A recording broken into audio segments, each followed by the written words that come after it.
स्वर्ग लोक ना वैकुंठ लोके। तो फिर जे रजमा श्री कृष्ण रम्या था ते रजनी, जिस माटी में हमारा कृष्ण खेला है उस रज की ममता, उस रज से प्रेम हो जाए बस। नारद जी कहते हैं, उद्धव जी कहते चल गोपी तुझे मथुरा ले जाऊं। गोपी कहती है नहीं, कृष्ण हमें छोड़कर चला गया पर हम इस ब्रज की माटी को धोखा नहीं देंगे, क्योंकि कृष्ण जब गया ना तो इस माटी ने हमको संभाल करके रखा। कैसे छोड़ दें इसको? एक बार, सिर्फ एक बार ब्रज के लोगों ने, राधा रानी ने, गोपी ने ब्रज को छोड़ा। ये कथा भागवत जी में नहीं लिखी है, अन्य ग्रंथों में आती है। कुरुक्षेत्र, कृष्ण कुरुक्षेत्र में थे, द्वारिका से आए हुए थे, सारा द्वारिका कुरुक्षेत्र आया हुआ था। रुक्मणी, सारी पटरानियां, ब्रज में ये बात पता चली। एक सखी भागी भागी आई, राधा रानी को कहा, राधा रानी एक खुशखबरी, एक बड़ी सुंदर खबर लाई हूं। राधा रानी ने कहा, ब्रज में खुशखबरी बची क्या? जब से कृष्ण गया कोई प्रसन्नता बची कहाँ है? बोले वही तो खबर है, चलो जल्दी जल्दी सामान रखो। मतलब हम कुरुक्षेत्र जा रहे हैं। राधा रानी ने कहा, मैं और कुरुक्षेत्र, मैं इस बरसाना को छोड़ के कहीं नहीं जाऊंगी। ये बरसाना मेरा प्राण है। अरे सुनो तो सही, पूरी बात तो सुनो। जानती हो वहां कौन आ रहा है? मुझे क्या, कोई भी आए, कोई राजा आए, महाराजा आए, देवता आए, मुझे क्या लेना देना। अरे वहां वो आ रहे हैं। कौन आ रहा है? वहां श्याम सुंदर आ रहे हैं। जैसे सुना 100 साल बीत गए थे। परसों की कहकर के जो श्री कृष्ण गए थे, आज 100 साल एक ही आशा में बीत गए। परसों आने वाली है, परसों आने वाली है। एक पत्ता भी ब्रज में हिलता था ना, आहट होती थी तो गोपी को लगता कृष्ण आ गया। एक पत्ते की आहट से गोपी को लगता कृष्ण आ गया। जैसे ये सुना भर कि 100 साल बाद कृष्ण को देखेगा ये ब्रज, मानो प्राण वापस आ गए। लेकिन फिर अगले पल राधा ने कहा, नहीं मैं नहीं जाऊंगी। कृष्ण से नहीं मिलोगी आप? नहीं, मैं इस ब्रज को नहीं छोड़ूंगी। हे स्वामिनी जी, आपके बगैर ये कोई ब्रजवासी नहीं जाएगा। आप जाओगी तो हम जाएंगे। और ये पूरा ब्रज अगर अब कृष्ण को नहीं देख पाया तो ये ब्रज मर जाएगा, ये ब्रज के लोग जिंदा नहीं रह पाएंगे। आपको नेतृत्व करना पड़ेगा। सब ने कहा, निवेदन किया, तब जाके श्री राधा रानी राजी हुई। रथ सजा दिए गए, पूरा ब्रज चल पड़ा कुरुक्षेत्र कृष्ण से मिलने। आए, शिविर लगाया गया। अब देखो भाव सुनो ब्रज का, राधा रानी का, गोपियों का।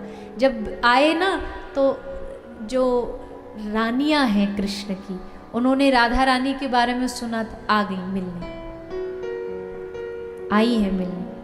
शिविर में घुसी। शिविर में घुसते ही सामने एक बड़ी तेजवान प्रकाश से चमकती हुई एक प्रकाश पुंज दिखाई दिया।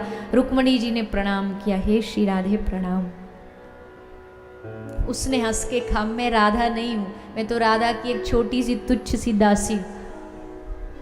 रुक्मणी की आंख चौंधी आ गई। रुक्मणी जी को अपने स्वरूप का बड़ा अभिमान था, लेकिन यहां क्या, राधा रानी की दासी इतनी सुंदर है, इतनी तेजोमय है, तो वो कैसी होंगी, कहाँ है? और अंदर जाइए। भीतर गई, एक और सखी मिली, उसको राधा समझने लगी। बोले मैं भी राधा नहीं, वो तो भीतर जाके देखा, सब सखियां बैठी थी। बीच में श्री राधा रानी, एक प्रकाश बैठा था।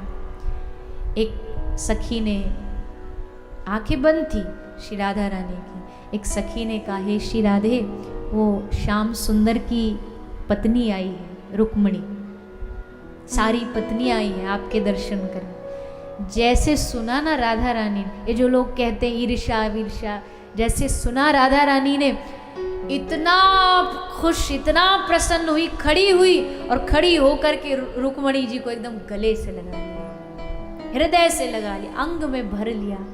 रुक्मणी तू कितनी भाग्यशाली है, तुझे दिन रात श्याम सुंदर की सेवा, तू उनके संग रहती है, कितना भाग्य है। अभागन तो हम ब्रज की गोपियां हैं, कभी सुखी नहीं दे पाई कृष्ण को, तुम सब कितनी भाग्यशाली हो। रुक्मणी जी की भी आंखों से आंसू आ गए। ऐसे ही नहीं कहा, ये राधा रानी का प्रेम देख के रुक्मणी जी से ऐसी थोड़ी प्रेम किया है कृष्ण। हे श्री राधे, लो हम आपके लिए दूध लाई। एक पात्र में दूध लिया, दूध दिया। पर प्रेम की दशा ना बड़ी अजीब होती, ऐसा बावरापन छाता है, श्री राधा रानी को कोई भान नहीं है। पात्र उठाया दूध का और गड़ गड़ गड़ सारा गरम गरम दूध पी गई, एक साथ पूरा दूध। रुक्मणी जी अरे रुको रुको, तब तक तो श्री राधा रानी पूरा दूध पी गई। दर्शन किया, वापस आई, शिविर में पहुंची। रात को श्री कृष्ण के चरण दबा रही थी। जैसे रुक्मणी जी ने चरण दबाया, कृष्ण जोर से चिल्लाया। ध्यान से देखा तो श्री कृष्ण के चरणों में मोटे मोटे फोड़े पड़े हुए। अरे आप श्याम सुंदर, ये कहाँ प्रभु द्वारिकाधीश कहाँ गए थे? बोले हम कहाँ गए थे वो छोड़ो, तुम कहाँ गई थी? हम राधा रानी से मिलने गए थे। क्या लेके गई थी? दूध। कैसे पिलाए? बोले गरम गरम पूरा पी गई। बस श्री राधा रानी के हृदय में हमेशा मेरे चरण रहते हैं। राधा रानी के हृदय में मेरे चरणार विंद हैं। दूध पिया उन्होंने। अब इस प्रेम की तुलना करोगे अपने प्रेम से? देह भी जहां कोई कोई कोई दूर दूर तक भी वहां घटना घट रही है, प्रभाव यहां पड़ रहा है। यह है शुद्ध प्रेम, यह है राधा कृष्ण का प्रेम। और फिर कृष्ण और राधा रानी का मिलन हुआ। जो कहते हैं कभी मिले नहीं, मिले थे। पढ़ो ना आप, शास्त्र पढ़ो। विवाह नहीं हुआ, विवाह भी हुआ है। अन्य शास्त्र पढ़ के देखो। भागवत जी की मर्यादा, इसलिए सुखदेव जी ने बहुत सारी कथा नहीं कही, थोड़ी थोड़ी कही। अन्य ग्रंथों को पढ़ो। मिले कृष्ण, आए राधा रानी के पास। और फिर वही अपराधी क्या बोल सकता है? जानता है मैं अपराधी हूं, बस सर से मुकुट उठा के चरणों में रख दिया, कुछ कह ना पाए। श्री राधा रानी ने कृष्ण को देखा, मिलन हो गया। मिलन में भी बहुत भाव है, पर अभी आगे बढ़ते हैं। तो मिलन हो गया। मिलन के बाद गोपी ने पूछा कि आज तो आप बड़ी प्रसन्न होंगी, आपको कृष्ण का दर्शन हुआ।